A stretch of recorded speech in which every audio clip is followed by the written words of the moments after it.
Hey guys, Willie and Merva here, and welcome back to the channel, welcome back to another episode. In today's episode on the Mini Sprite, I'm hopefully going to try and get it to a point where I can start it. I know you don't love me like you say you do.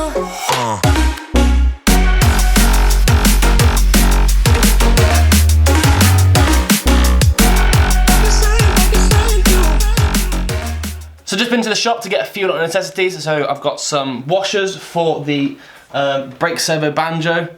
I've got some clips for the fuel pipes and the water pipes because the water pipe clips were a bit, well, useless.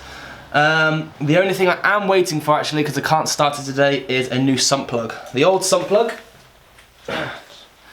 is here, and unfortunately the magnet can just be sort of pulled out really easily.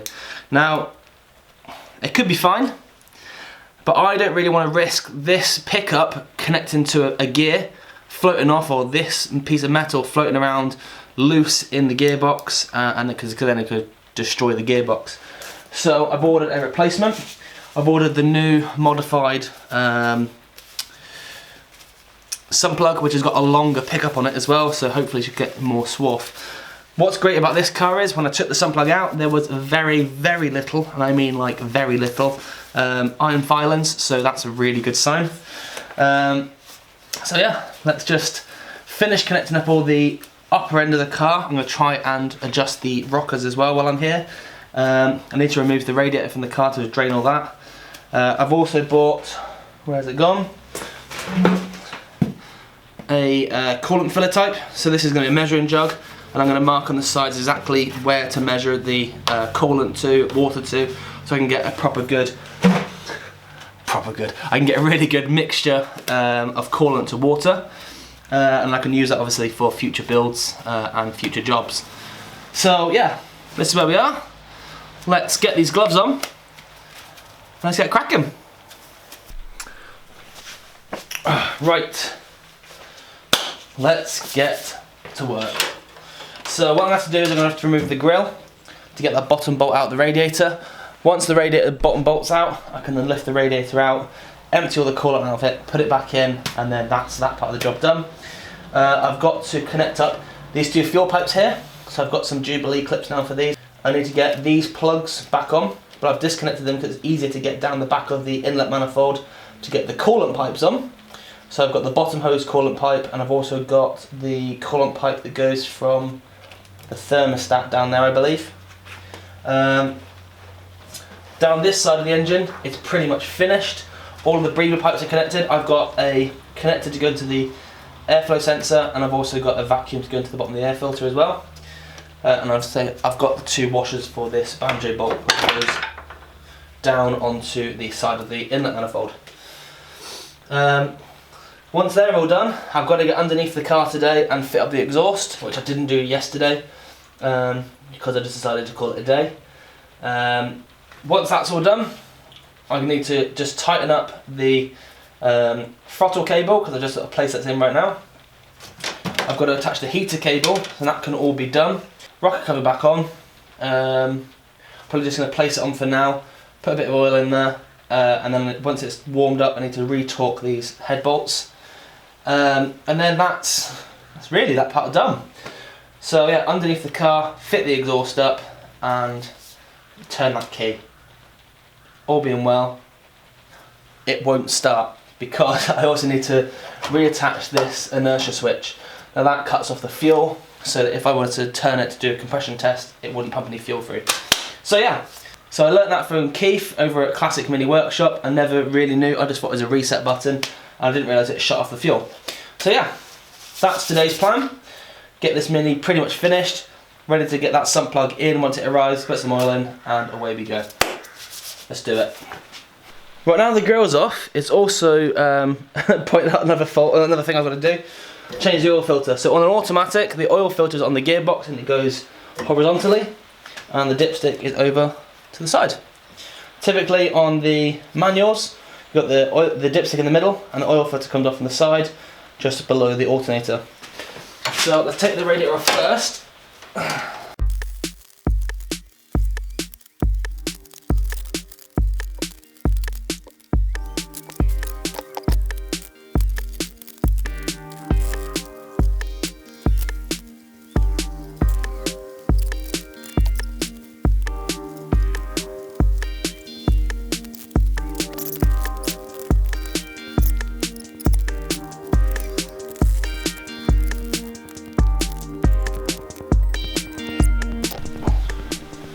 Right, let's give it a little tap with the rubber hammer. There we go. It's starting to come off now.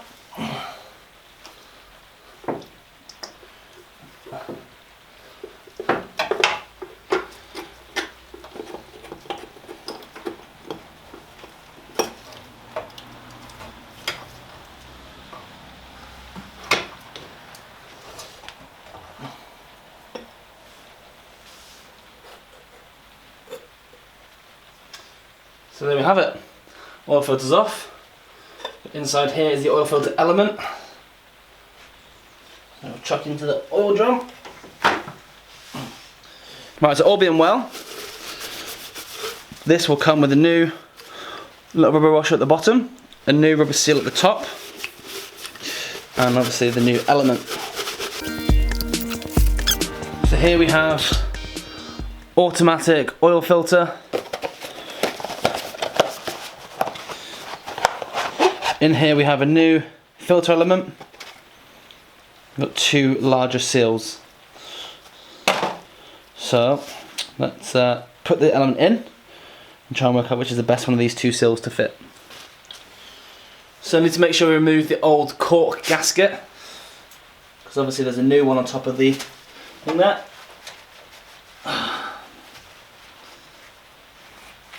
So I'm going to fit the larger of the two supplied seals in the top here.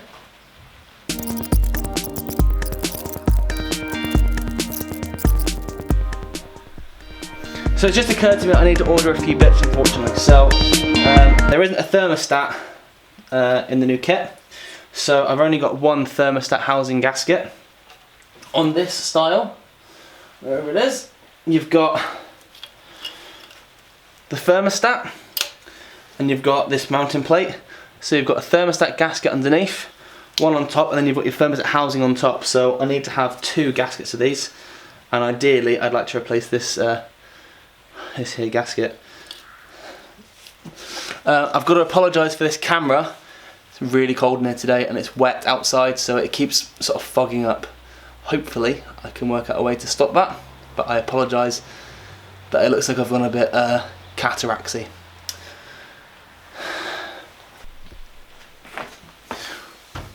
Hopefully that's better. What I've done, I took the lens off, I've cleaned out the inside of the camera, and I've wrapped a rag around that lens to try and hopefully stop it from steaming up. Right, so as I say, I've got to order a thermostat. I've had to just lift the radiator back up again, and the bottom bush on that is sort of, well, one half of it's missing, so I'm going to replace that as well. But while I'm here, I'm just going to try and connect up all the hoses and stuff at the top, especially the fuel lines, and then once that thermostat turns up, I can attach the last hose onto the inlet manifold, and I'm going to do the exhaust while I'm here as well. So lots to do, probably not a lot you can see on camera just because of the sort of reduced space in here, and I can't get underneath the car with the camera, unfortunately. So yeah, lots to do, not a lot of filming you get done.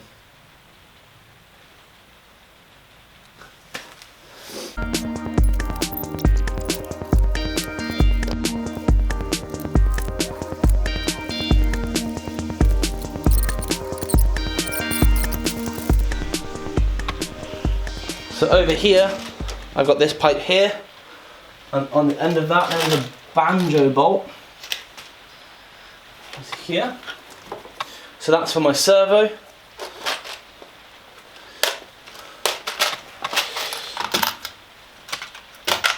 I'll fit two new washers to this. One on top, one below.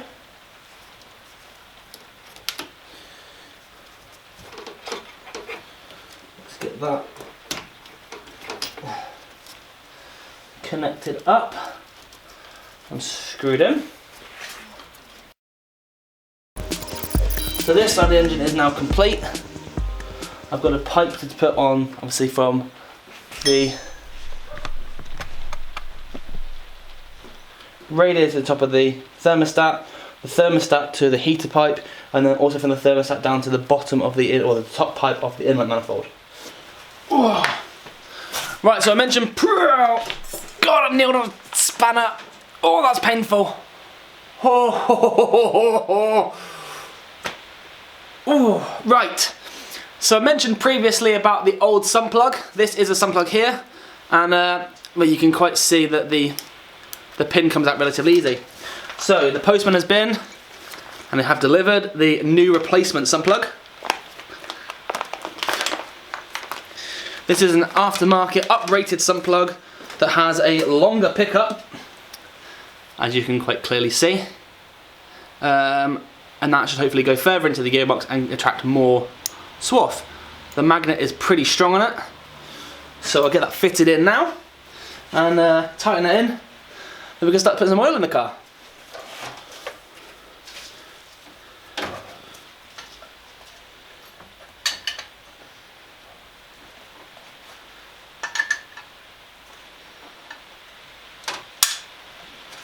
Oh no.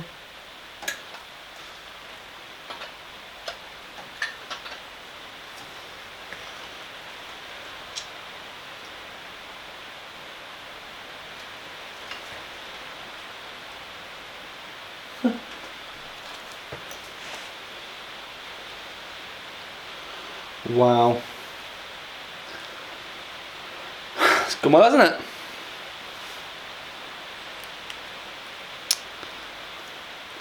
Not suitable for an automatic gearbox.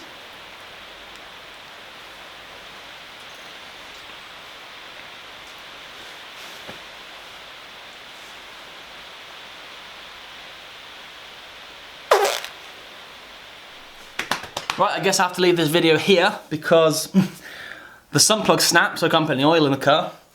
I'm waiting on some parts for the coolant, so the thermostat and the bottom mounts for the radiator, so I can't finish off the coolant side of things.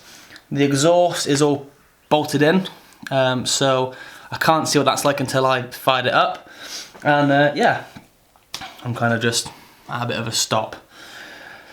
So I'm going to leave this video here, and I'm going to get inside and start doing some editing and get into the warm because it's freezing out here and I've been lying on the cold concrete floor.